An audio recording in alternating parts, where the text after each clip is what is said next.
is Bean to Barstool, a podcast that looks at the intersections of craft beer and craft chocolate. My name is David Nilsson. I'm a professional beer writer and an advanced cicerone, and the creator and host of this show. The music for this episode is by my dear friend, indie folk musician Anna P.S.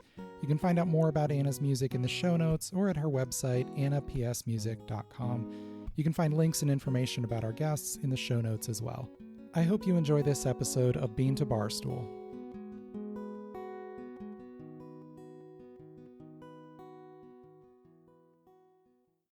In this episode, we talk with Arcelia Gallardo, the founder and chocolate maker at Mission Chocolate in Sao Paolo, Brazil. Arcelia has taken a long and winding road to making world-class chocolate in Brazil, and as she'll explain, her own journey is interwoven with the growth of the cacao industry and bean-to-bar chocolate scene in Brazil over the last decade. Arcelia also talks about the exciting craft beer scene in Brazil right now and its relationship to cacao. Arcelia Gallardo's chocolate origin story began 2 decades ago and has featured supporting roles from some of the most prominent names in craft chocolate. She didn't make her name in the bean-to-bar revolution spotlight, however. Instead, she moved to a country where she didn't speak the language and set about figuring out how to make great chocolate with cacao everyone told her wasn't up to the challenge. Listen in as Arcelia tells us the story that led to Mission Chocolate, a bean-to-bar company bringing the flavors of Brazil to the chocolate world. I started to work with chocolate a very long time ago, about 21 years ago, 2001, 2002. And I started working in the chocolate industry as an educator of chocolate with the culinary school Le Cordon Bleu in Los Angeles in California. And I never in my life had thought that I would be interested in chocolate. I never thought that it was a career. It was something that someone did. And slowly I started to get more interested, not just in making the actual product, like not so much being in the kitchen, but more along the lines of learning the history of it, the geography involved, like where is cacao actually growing? Who are the communities growing it? How was it used thousands of years ago? And so one book just led me to another book, to another book, to another book. And really, that's how it started. It was, and I needed to know everything, honestly, because I was teaching people about chocolate and they had questions for me when I didn't have an answer. I didn't like that. And I needed to understand from many angles. And so that's really how it started. I was just very curious about chocolate. I was teaching people about chocolate. And so I thought, well, okay, if this is really what I want to do now for the rest of my life, then I need to start a company and I need to be realistic about it. And so my first chocolate company that I started was called Casa de Chocolates, which is House of Chocolates. And it was a store. It is still a store in Berkeley, California. And I was buying Guittard and Calabo and Varona chocolate. I was melting it and making chocolate desserts with the inspiration of Latin America. So everything that I was making, truffles, bonbons, cakes, cheesecakes, all had to have chocolate, and it all had to have a flavor that was inspired by Latin America. So that means chilies, hibiscus, tamarind, passion fruit, mango, guava. So any flavor that you would traditionally find in a Latin American country, that's what I wanted to infuse into these chocolates. And then there came a moment where I actually was more interested in buying cocoa and making chocolate, but I had no idea what that meant or what it was or how I was going to do that. And when I started looking into machinery, I realized that the store in Berkeley, California was not permitted for manufacturing. And so I either had to move the store or I had to just let go of this idea of actually making chocolate. And at that exact moment came an opportunity for me to sell my store to my partner and also move to a cocoa producing country. And I had to choose between Brazil or Mexico. And for me, Mexico was too safe in the sense that my whole life I had grown up traveling to Mexico. Every Christmas I had spent going to Mexico. I speak Spanish, all my family is Mexican. And so for me, it wasn't a challenge.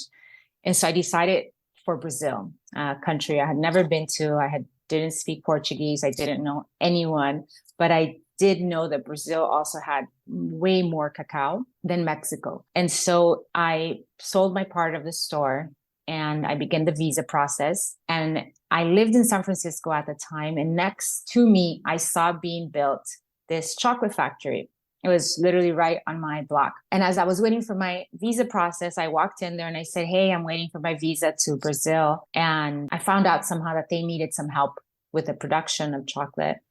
And so they were like, yeah, sure, you can come on in, come hang out for 2 weeks and help us. And this was Dandelion Chocolate in San Francisco.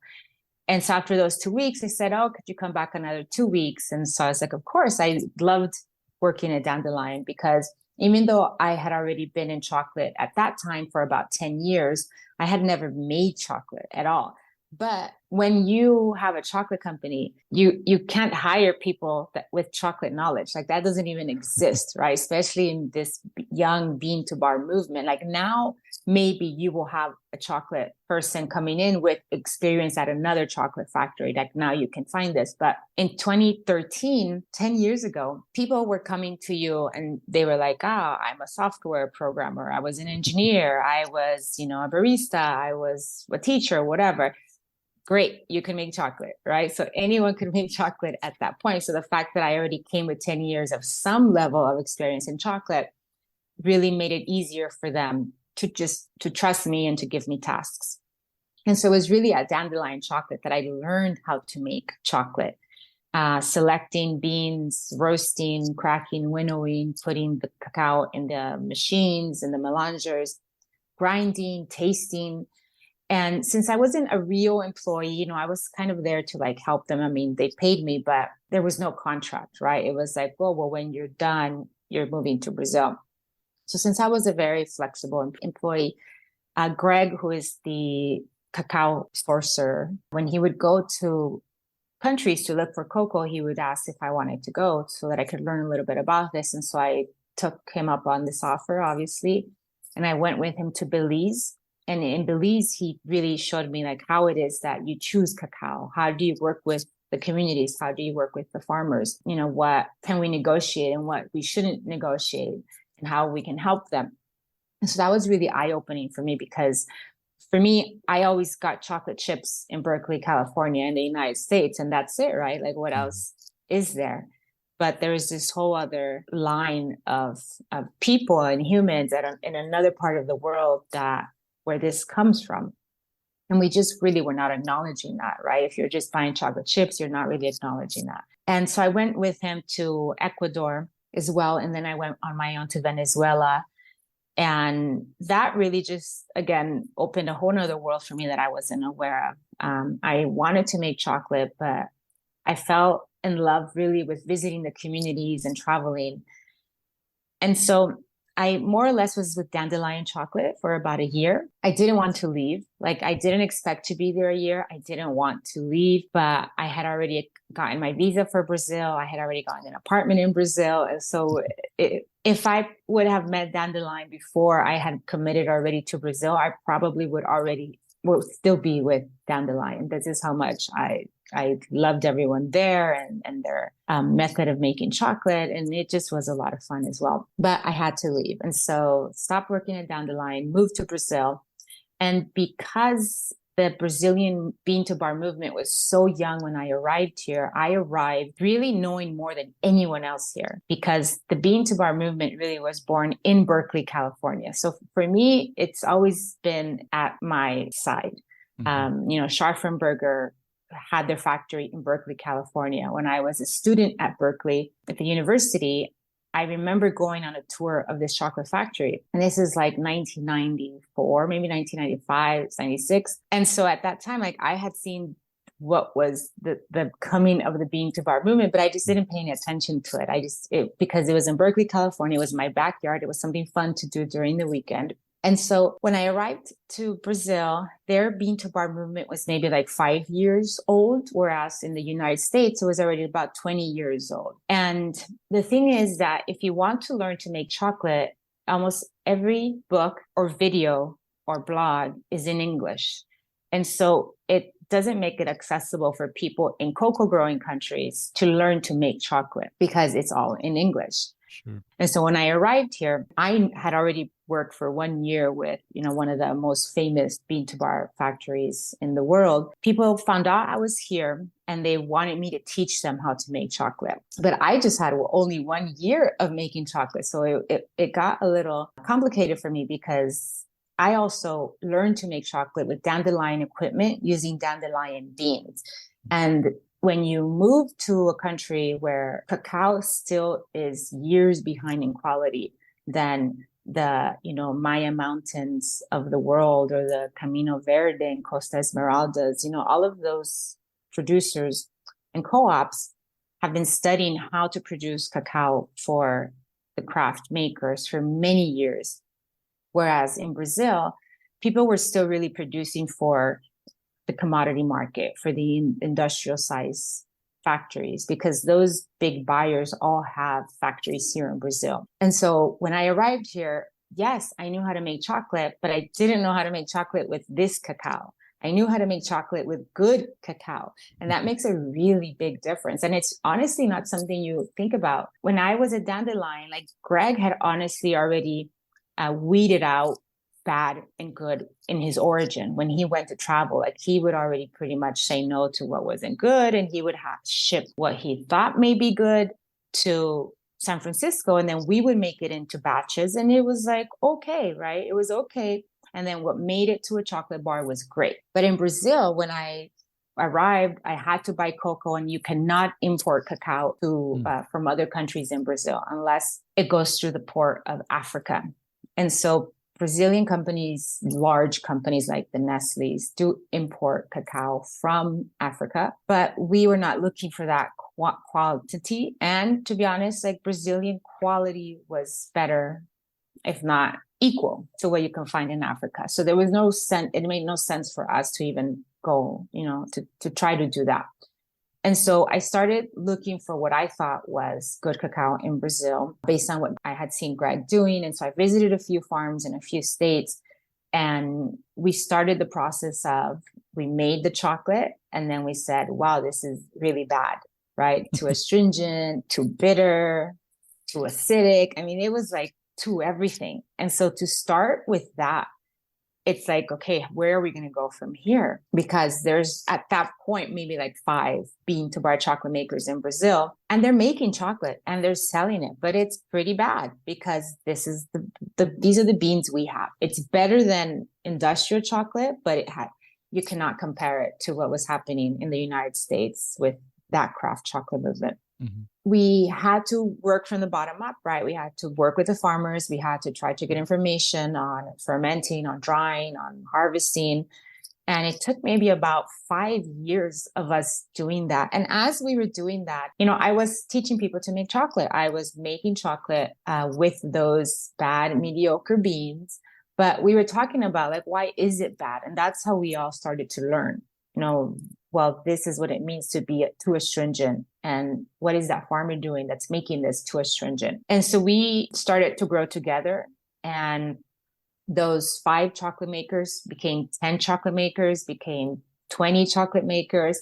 And then together we would help the farmers. And so the more of us there were, the more we were able to help the farmers, because one of us couldn't do all of this work. And then we decided to form the Brazil Bean to Bar Chocolate Association. So it's called Bean to Bar Brazil. And I was the first president. And my job really as president was bringing outsiders, so Americans and Europeans, to Brazil so that they can teach us what they knew about making chocolate, but also so that they could go back to their countries or their associations, or, their stores, and tell the story of what Brazilian chocolate is now becoming. Because prior to me coming, I would ask all the famous people in chocolate, the Clay Gordons, the Sunitas, Chocolate Garage, the Chloes, John Nancy's, like everyone that I knew was an educator in chocolate. I asked them because I didn't know where else to go.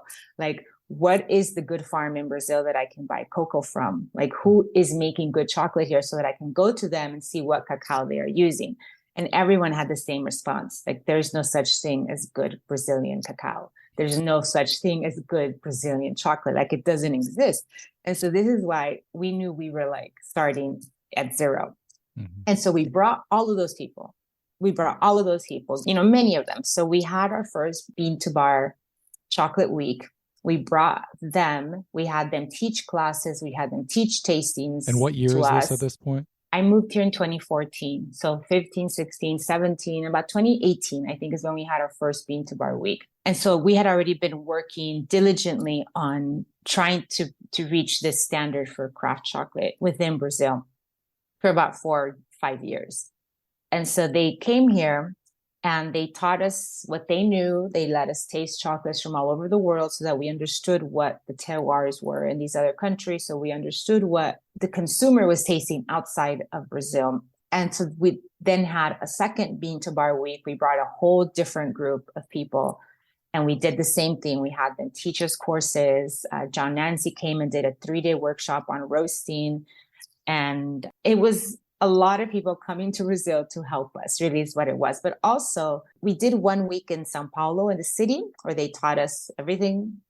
And then we took them for 1 week to farms in Brazil to show them like why also we were working with the cacao we were working with. And so they can help us maybe improve that cocoa, but also so that they can see our challenges. Because one of the persons that we brought was Maya, which owns a chocolate store in Santa Barbara called Maya Chocolate. And so she sells chocolates. And so we were interested in sending our chocolates to her so she could sell them. But she was very honest and she said, I can't sell this, right? Like, so those first few years, she said, I can't sell this. And so we brought her here so that we can show her, like, these are our challenges, right? So like, what is it that we can do so that you can sell our chocolate one day? And so it is very helpful. She would bring maybe like the top 10 selling chocolate bars at her store. And she would tell us why she's selling them, why the packaging matters, what we should be putting on our labeling to sell the chocolate. And so all of this was very helpful for us, right? And so we didn't do Bean to Bar week 3 because by this point it was the pandemic.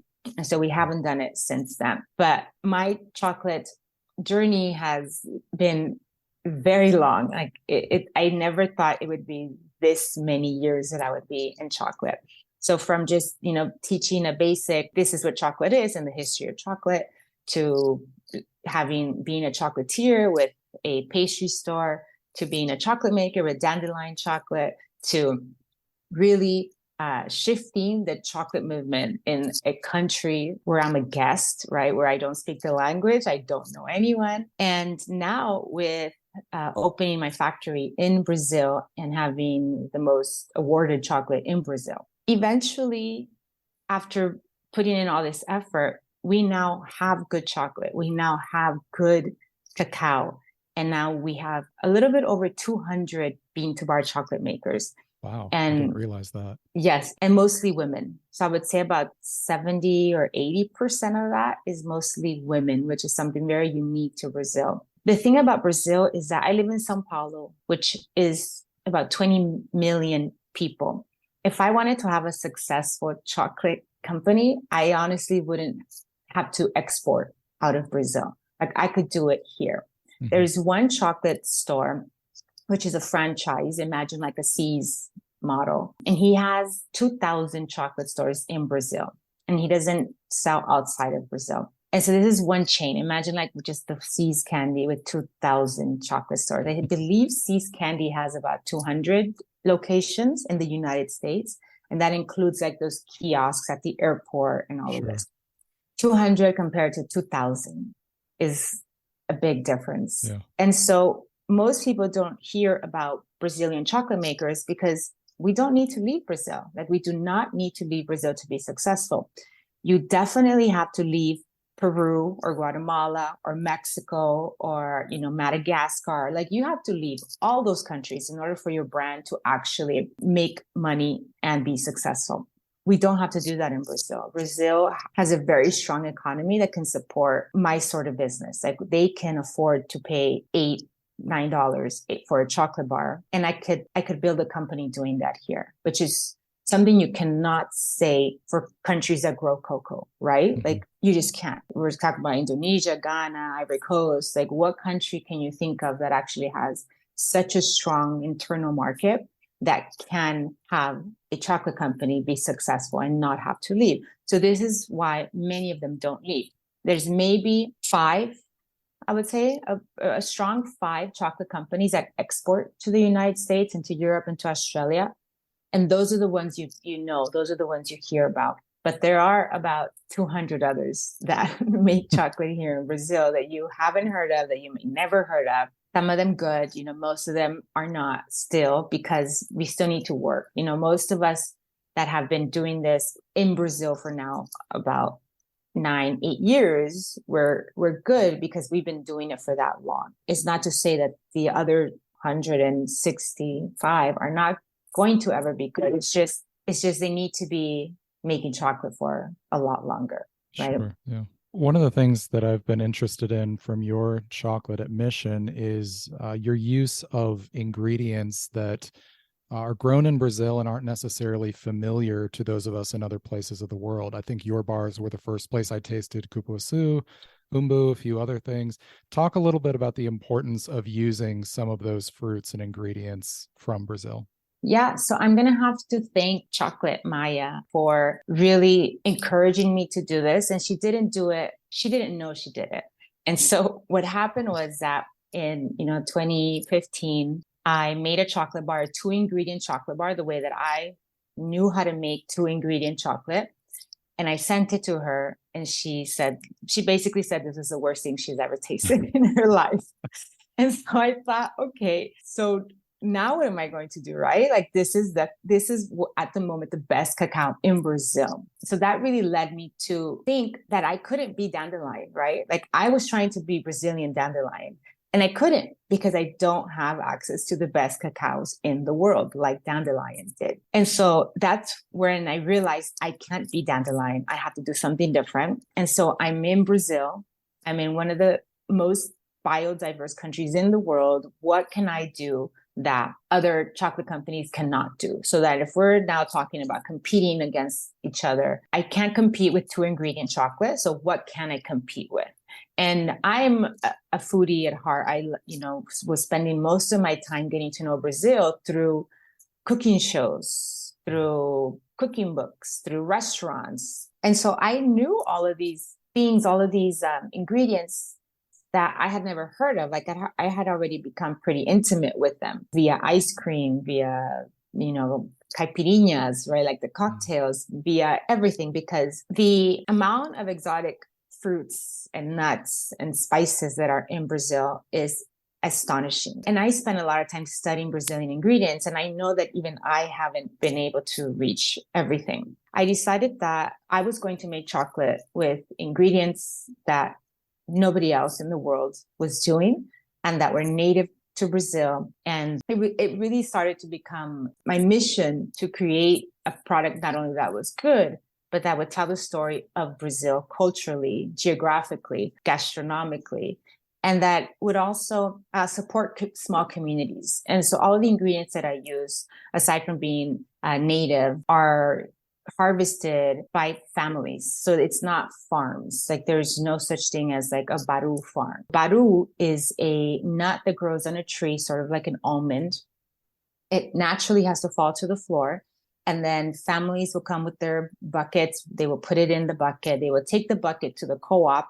The co-op will then slice it and then take the baru out. So it's one baru, exactly like an almond per fruit. Mm-hmm. And then they roast it and then they send it to me. And so this is my connection with the flavors that I use. And I like that. I like understanding what region it comes from. I like understanding that it comes from this one co-op and that this co-op buys it from families, like that it's not a farm. There was born all of these, fruits and nuts and seeds and flavors that nobody had ever tried. And so I then made my first 70% dark chocolate 2-ingredient, but I put candied cupuaçu fruit on top of it. I sent it back to Maya and she loved it. And it was the same chocolate. And so that really taught me also that harmonizing chocolate, since this chocolate now has gotten very good now, and now it is a lot better. Still not this, it's not the same bad chocolate. It has gotten really better. So I decided to make that cupuaçu. So cupuaçu is the fruit of Theobroma grandiflorum. And so that means that it's a cousin to cacao. It grows naturally, it grows wild. Anywhere cacao grows, usually will also have this Theobroma grandiflorum, which we just call cupuaçu. We crack open the cupuaçu and you take the seeds, which are enveloped in this huge white flesh. It's huge white flesh. It's almost the size of your palm. Then you have to take scissors and you have to cut around the flesh because there's no other way to do it. And then you take the seed, you probably can dry it, you can roast it like a nut and you can eat it, or you can dry it and sell it to the makeup companies for the beauty products because it has butter, just like cocoa butter. And so they will extract the butter and you can buy cupuaçu butter anywhere in Brazil. It's very common. And so then that fruit then gets candied and dried and then cut into pieces and put on top of a chocolate bar. Cupuaçu here is very common. It's in ice creams, it's a juice, it's a jam. It's kind of like almost what strawberries and berries are to Americans is what cupuaçu is to Brazilians. It becomes anything and everything. It's a very nostalgic flavor. You see it in cookies, you see it everywhere.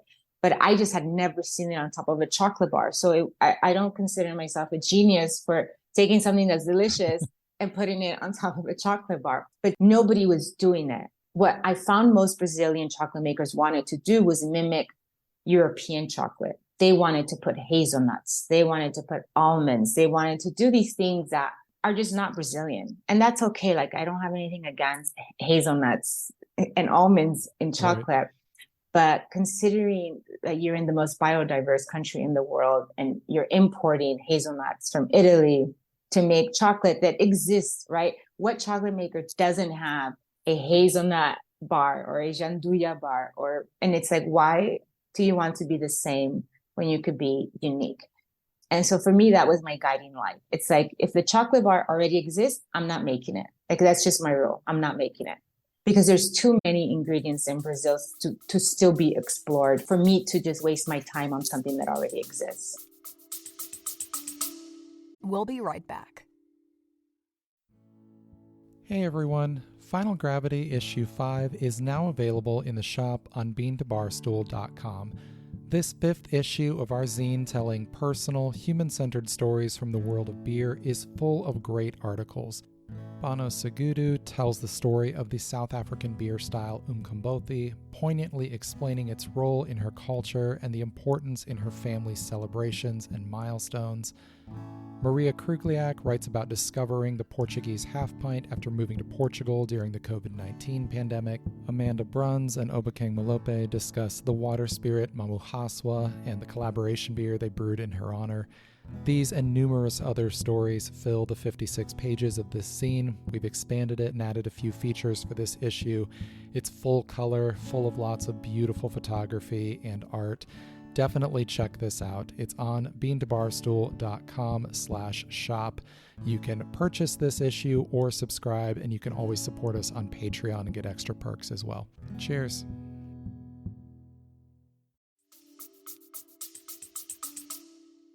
Yeah, I love that.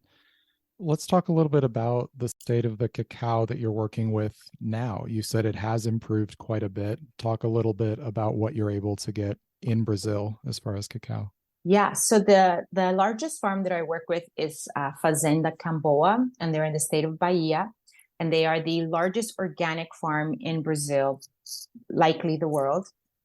And so they have invested a lot of money, time into making their cacao good because they were receiving the feedback and they were making the changes. They were getting better drying beds. They were taking temperatures now of the fermenting boxes. And so everyone was listening because they wanted to make cacao and they wanted to sell it. They didn't want to be pigeonholed into selling to the commodity market because those were the only buyers at that time.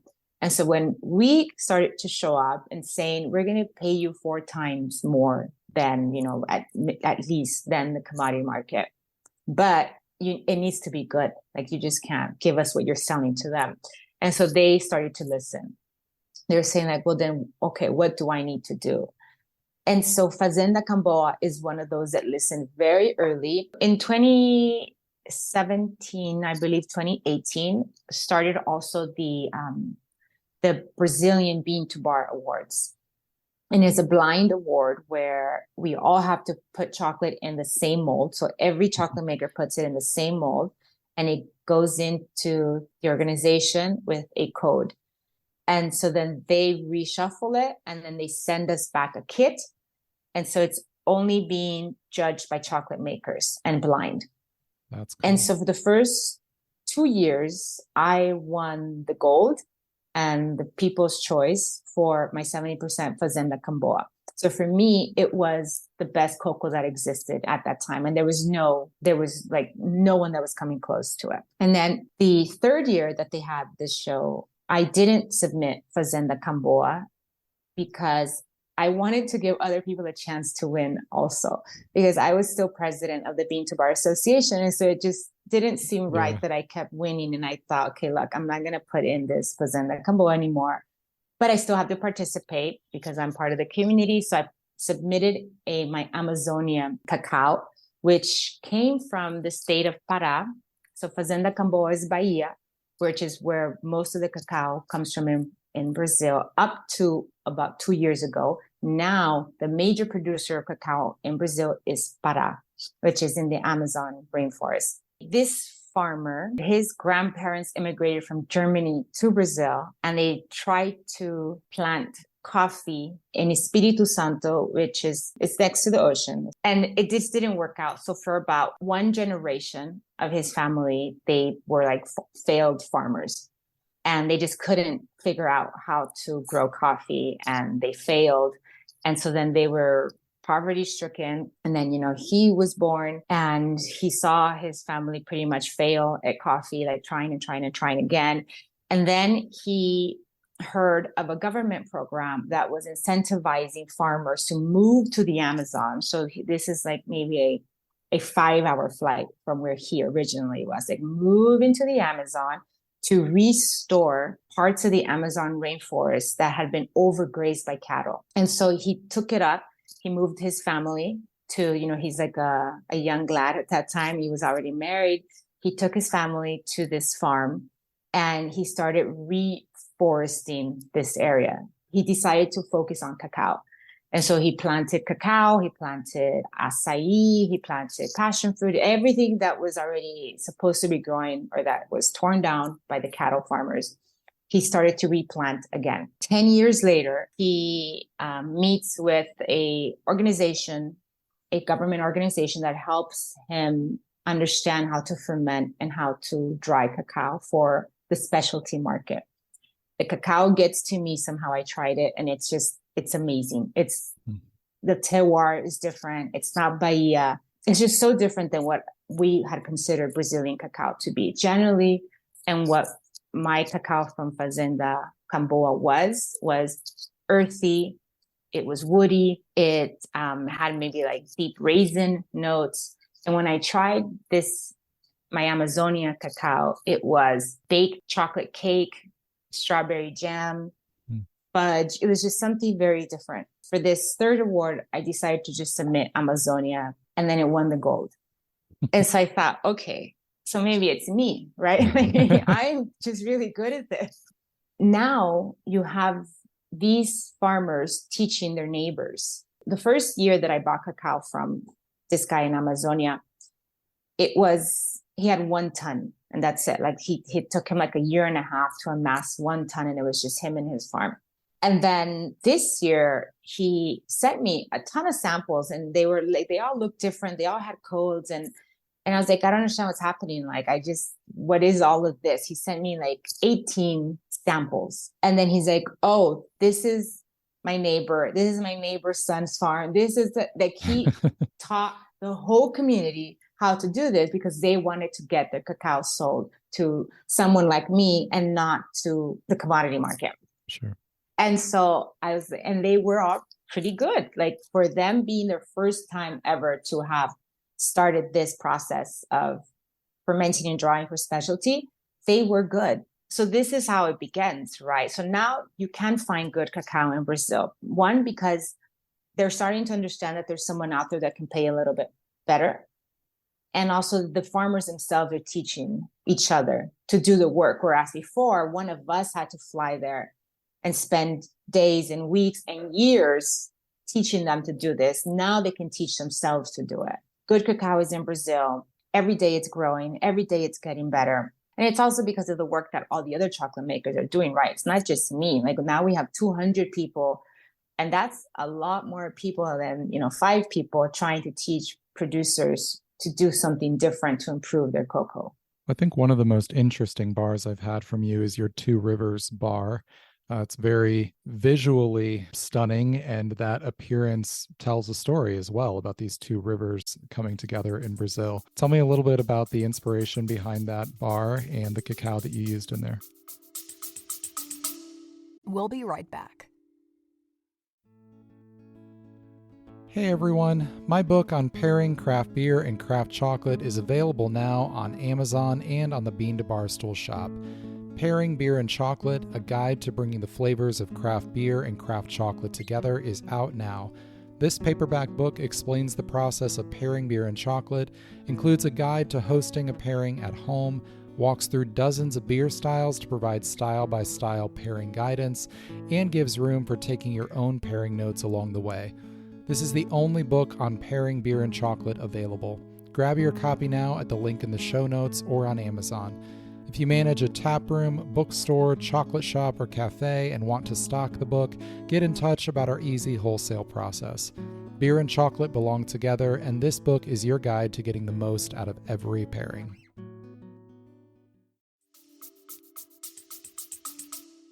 So when I arrived to Brazil and I was trying to understand Brazilian culture and geography, because I literally knew nothing, I took a trip to the north, to Pará, really to visit the Amazon, right? The Amazon rainforest is generally, when you go visit it, you go to the north, and that's the part that you adventure in. And so when I was there, I went on a boat ride, and this boat ride, they're telling the story of pink dolphins in the river and all of these great things that happen in this part of Brazil that even most Brazilians don't know about. We were on the boat, and then they said, okay, approaching, we're going to now merge with, this other river that's coming from another area of the Amazon. And you're going to see that it's just not going to merge. Like it's just, they're going to be riding side by side, 2 different rivers, and you're going to see it because it's 2 different colors. And so for me, when I saw that, immediately I thought of chocolate. Like to me, it just looked like milk chocolate was coming from one side and dark chocolate was coming from another side. And it was, for me, something impactful visually, and also something that I didn't even know existed in this world. Like, how could we not know about these 2 rivers, right? It's hundreds of rivers that are coming together. And then eventually it's, 10 rivers, and then it's like 5 rivers, and then it's like 2 rivers. And these 2 rivers go for miles and miles until eventually they merge, and it becomes the Amazon River, which is like the strongest river in the world. So for me, the more I looked into this river, it really reminded me of Brazil as well, like Brazilian culture, because at the end of the day, I am still a spectator in Brazil. I'm still someone that's here to learn, to interpret my version of Brazil. And so for me, Brazil is people that come from Japan, from Africa, from Italy, Germany, from so many parts of the world. They're so proud to be Brazilian. For me, it was this story as well.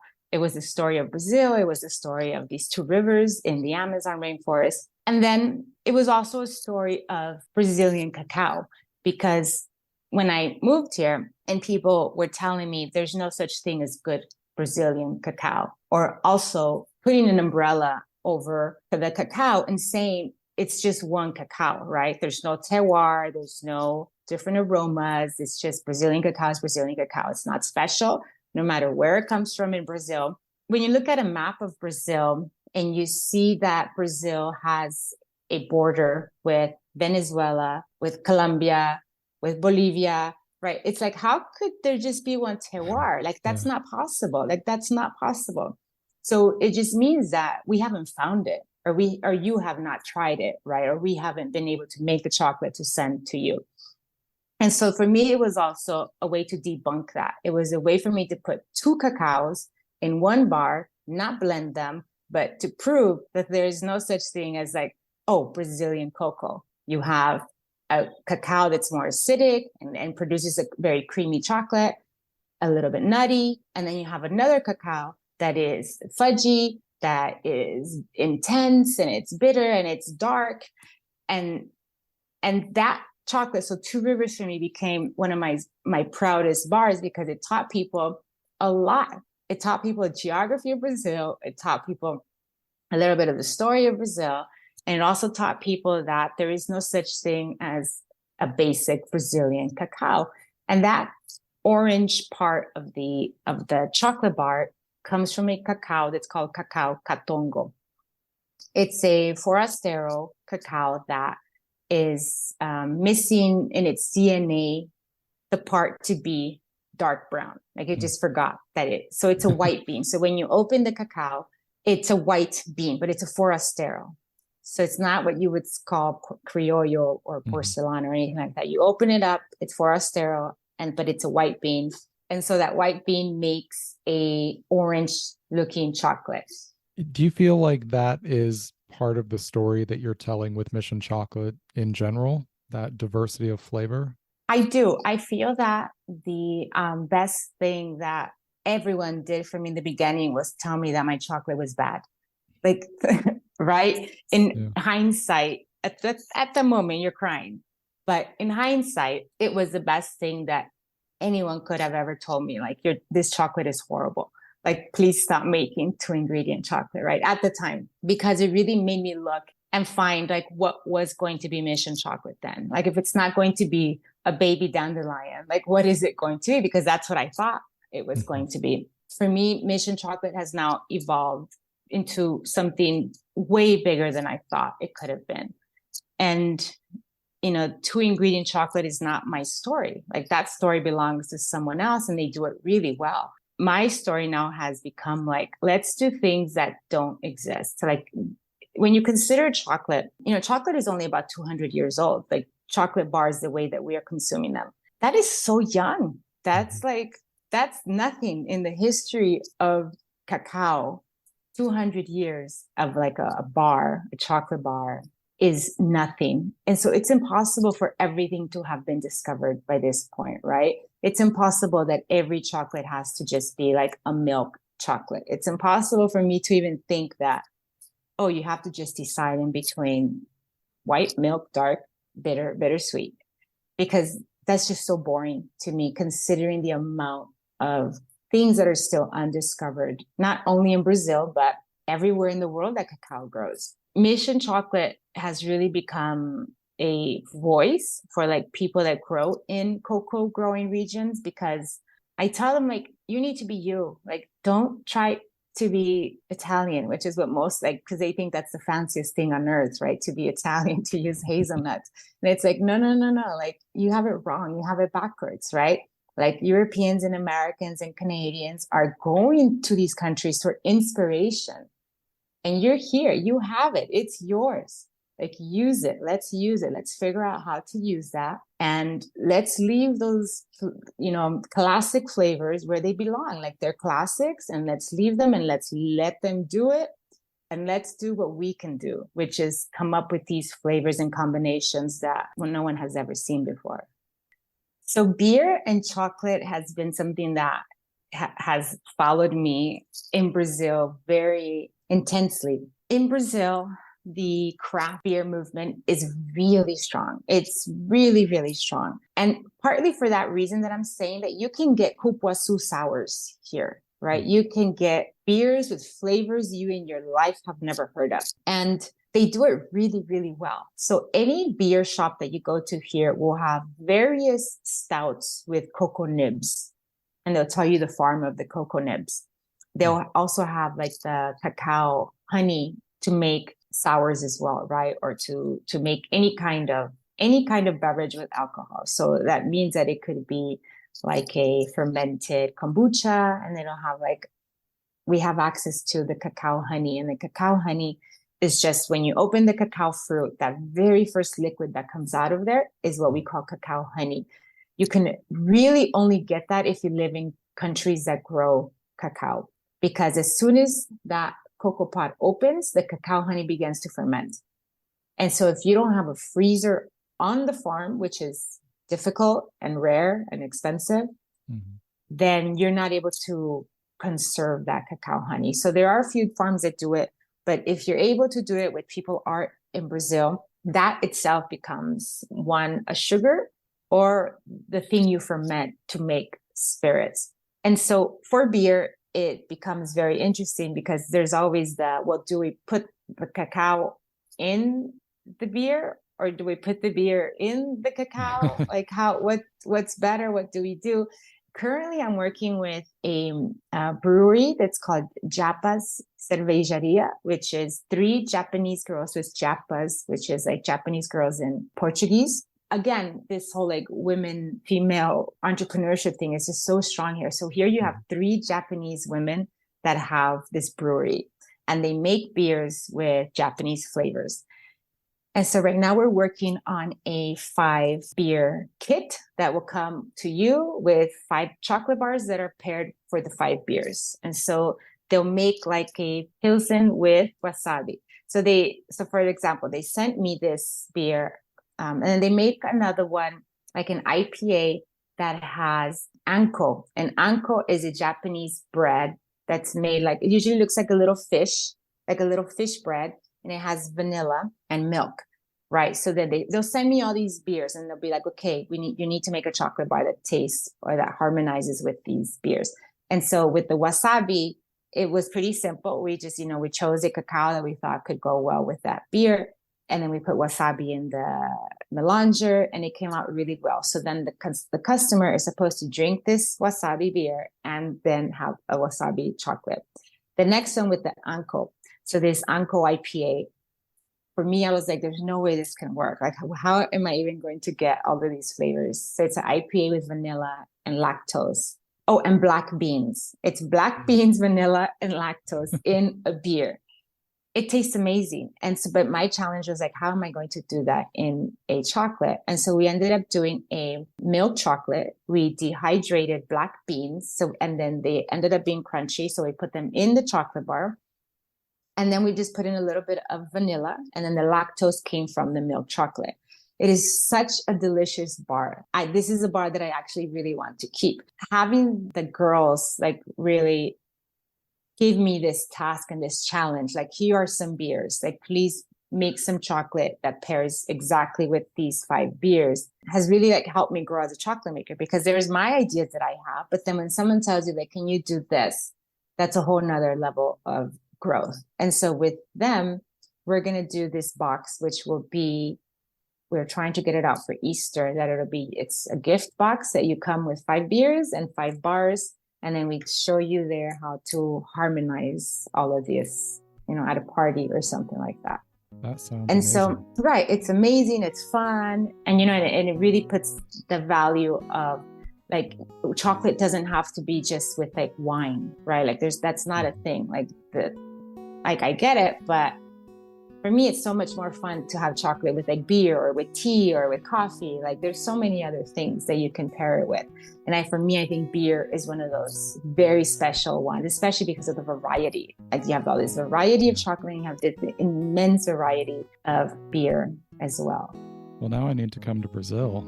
I need to check out all these breweries. There's no reason you should not be here. After hearing Arcelia talk about the chocolate and beer scenes in Brazil, I was completely serious when I said I want to take a trip to experience them for myself as soon as possible. We're traveling to Europe this fall, but might well be looking at Brazil next year. We'll see. You can find out more about Mission Chocolate in the show notes. Thanks to Arcelia for coming on the show today, and to all of you for listening. I hope you enjoyed this episode of Bean to Barstool.